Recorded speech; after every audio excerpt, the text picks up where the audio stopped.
Say you were too lazy to learn about machine learning and you decide to go about it your own way. What does the world without machine learning look like? How do you approach the same spam filtering problem? Or let's say you were to design a system that was capable of playing chess. How do you go about it then? Well, this new world would have rules. We have lots and lots of rules, complex rules.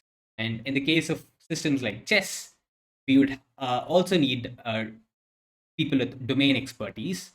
By rules, I'm talking about things like in the case of spam, we would filter out mails with certain keywords, say words like you won or credit card, debit card, and so on.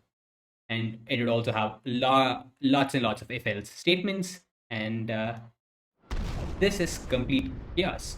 And if you think about it, you're trying to play the cat and mouse game here, and you're trying to outsmart the spammer. And so, what if the spammer actually intentionally makes typos?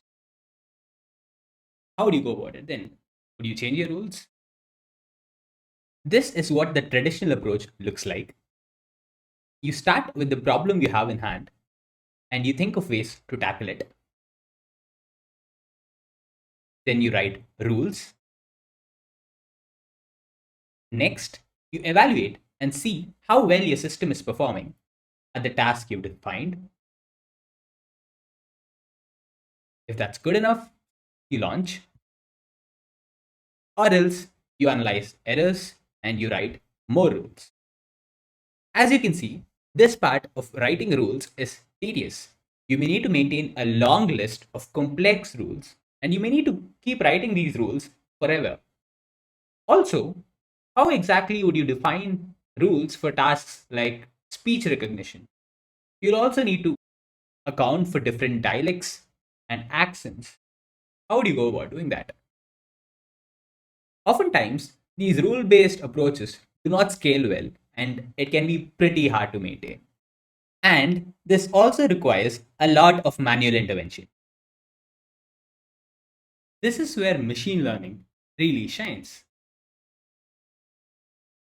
In the machine learning based approach, we have the task at hand, and here we are also very mindful about the data. We have initial data analysis, we have exploratory data analysis, and so on. So, say we have picked a machine learning algorithm for our task, and using the insights that we have gathered from research and with the help of data, we can now train this machine learning algorithm. And if it's good enough, if the results are promising, we launch it. Otherwise, we analyze what's going wrong. Maybe we need to pick a different machine learning algorithm. Maybe we just need to fine tune the existing one. Or maybe we need to update our data and then retrain the model. And here's a fun fact: machine learning can even help humans learn. That's right. So it's common to see words like latent, which simply means hidden. And you also have data mining used in the world of machine learning. And what is data mining? Well, machine learning techniques can be used to dig into large amounts of data to help discover patterns, and we call that data mining.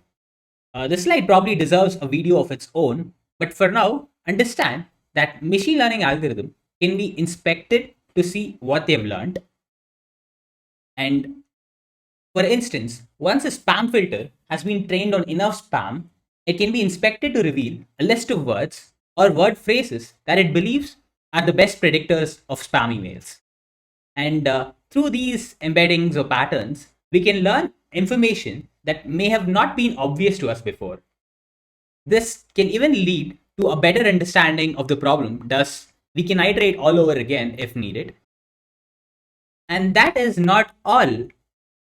In fact, a good portion of these steps can be automated to a point where it requires very little or no manual intervention at all. So, to sum it all up, machine learning really shines for problems that are either too complex for traditional approaches or have no known algorithm. Oftentimes, these machine learning approaches tend to perform better than the traditional ones, and they scale well, and oftentimes even the code is a lot simpler. The second point, machine learning can adapt quickly to new data, unseen data, and they can also automatically adapt to change. That thus they're very useful in fluctuating environments. And lastly, as we already discussed, machine learning helps you learn.